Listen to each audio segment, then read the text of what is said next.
Hello everybody, and welcome to your first day of programming with Greenfoot. I thought I would make a little video so that you wouldn't get lost quite as easily. So this is a blank Greenfoot screen, and here is what we call the stage. I haven't actually created a stage yet. And then over here we see all the things that are going to go on the stage. So first things first, I'm going to go up here. I'm going to go to scenario. And I'm going to say new Java scenario. Just make sure that you don't pick this one. You don't want Stride, you want Java. So I click, and then it's going to ask me to give it a name. So you should make, in your comp sci folder, you should already have a Greenfoot folder. And then it's going to go in there, and let's call this one first program. Okay, now you can see I already have that one. You should call it first program. I'm going to call it first program 1. Okay, so now you'll see this has changed, and over here it says instantiate a new world object, and that's fancy computer speak, and all it means is go over here to my world, and you're going to click new my world like that. Okay, and now I actually do see a stage. And think of this like a canvas for an artist. Okay, this is where you're going to put stuff. We're going to, programming is not that far from art. We're going to pick some stuff to put on our canvas, and then we're going to make it actually do things. So I'm going to go over here and I'm going to pick an actor. So I'm going to right click, and then I go to new subclass. And what I want you to do is I want you to pick a hero. Okay, so you're going to pick a hero for your game. So you got a whole bunch of choices. For now, I want you to limit it to these choices. So I'm going to go and pick an animal for my hero. You can pick a people. There's all kinds of different things that Greenfoot gives you. So my hero today will be the lobster. Sure it will. Why wouldn't it be? And so I click on the lobster, and then I have to go up here and say I'm making a lobster. And I hit OK. And then right here you'll see lobster. That appears. And if I hold down the Shift button, the lobster actually appears, and I can put a whole bunch of lobsters into the world. Yay. Now, if I run it, nothing happens, because I haven't actually told those lobsters to do anything yet. So let's reset, and notice that they go away. And I'm going to go and I'm going to double click on the lobster. So when I double click, it's going to take us into our first look at Java code. So I'm going to double click. All right, and here we are. Now it looks a little scary, stuff that we haven't really seen before, but it is English. You can read a little bit of it. And this is a very important area. This is called the ACT method. And you'll notice that the ACT method has a starting bracket here and an ending bracket here. Okay? And it says add your action code here. So I'm going to take this out, and as long as I put code in between these two brackets, it's going to happen over and over and over again. That's kind of what ACT means. So whatever I put here, the lobster is going to do it again and again and again and again. So the first thing I'm going to do is I'm going to try to move the lobster. And the way we do that is using a function called setLocation. So I'm going to say set location, and just to show you how it works, set location is based on x and y coordinates. So I'm going to put 100, 100, like that. And notice it says class compiled, no syntax errors down here. Now if I were to make a mistake, if I were to put a small l there, notice it says, oh wait a minute, error found. I don't know what you mean. And this is where programming can get finicky. And at first it'll be a little frustrating because you know you want to set the location, but it has to be a capital L when you're doing your programming there. And that will come with time, so don't get too frustrated with that. So now, if I go to my game, or my program, and I grab my lobster here and I hold down Shift, and I'm going to put it right down here. Now, this coordinate is not 100, 100. Here is 0, 0. Okay? And so if I go over this way, the x coordinate gets bigger and bigger. So over this far is 600. And down this far is 400. So that means that 100, 100 is going to be about here. So if I've done this right, when I click the run button, the lobster should move to about here. Ah, perfect. Okay, so we've now made the lobster go to a location. And if we were to take a whole bunch of lobsters and put them on the screen,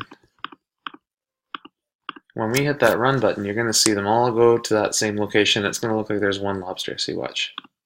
See? If I pause it, I can actually separate all those lobsters, and there's 5 of them on top of each other. But they've all followed the exact same command when I said set location to 100, 100.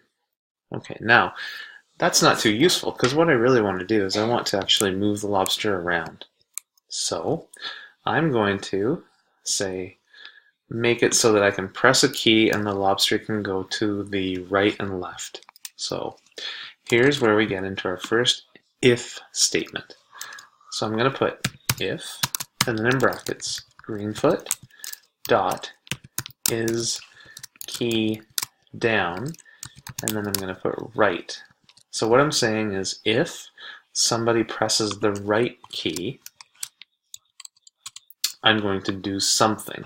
And notice there are those brackets again. So I'm going to put something in here, and if someone presses the right key, it's going to do whatever I tell it to. Now I'm going to set it up right now to go left as well. So I'm going to copy that, I'm going to paste here, and I'm going to use the word else if.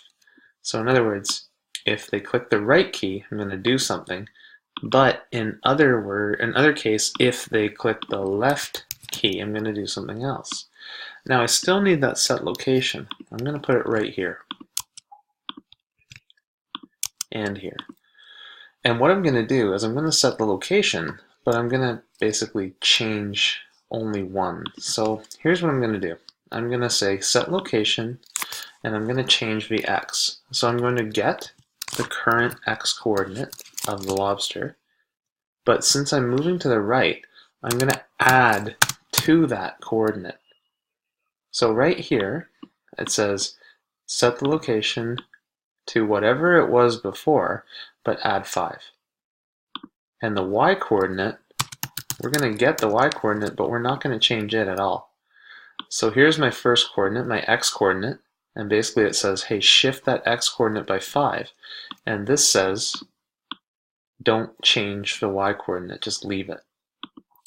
Now, you can imagine, to make something go right, if I add 5, well, what would I do to go left? And I would subtract 5. Okay, now again, it says class compiled, no syntax errors, and you can see this open bracket has a closed bracket, and this open bracket has a closed bracket, and everything is spelled properly, so it's happy with me now. So now, if I go and I put a lobster back in the world, and press run, notice it's not moving. But if I press left, and now I press right, I've got movement. So just like that, I've got key control of my lobster. Okay? And one activity I'm going to have you do today is, can you also figure out how to make it go up and down? And I'll give you a hint. It's changing the y coordinate and leaving the x coordinate alone. Okay, so now that we have our lobster, and our lobster, I guess, is my hero in this game, how would we make another kind of object move around? So I'm going to go up here, I'm going to pick a new subclass, and I just right-clicked, remember to do that, and I'm going to pick the lobster's natural enemy, which is clearly the dolphin. Sure. So I'm going to click on the dolphin, I'm going to type dolphin. And now, I'm going to make it so that the dolphin just moves around the screen. That's all it does, just moves around the screen. And so the difference here is I'm going to make the dolphin move no matter what. So there's no key control, it's just going to move. So in the act method of the dolphin, I'm going to take out this add your action code here, and I'm going to put set location, and I'm going to say get the x coordinate, and I'm going to add, let's say, 8. I'll make that dolphin move a little faster around the screen, and I'll say get y minus 8, like that. So if I run the dolphin, you're going to see the dolphin change its x and its y coordinate at the same time. So I'm going to put a lobster in the world, and I'm going to put a dolphin in the world. And let's see what happens when I press run. So see how the dolphin just immediately went? So if I put a dolphin back on the screen, watch. So it's doing exactly what I told it to. Whenever I press the run button, it's going to do this over and over again. So it's going to change the x coordinate by +8, and it's going to change the y coordinate by -8. So if I were to change this to a 1, and this to a 1, you can imagine what would happen. It's going to go very slowly. And eventually, we're going to add code where it's going to bounce off the top and bounce off the side and all that kind of stuff. But that is the key to making something move. Okay? So that's where I want you to start today. I want you to try to get an object on the screen, so this is your hero, moving up, right, left, and down. And I want you to get an enemy or something moving on the screen just by itself. And then later we will expand on this. Okay? Good luck.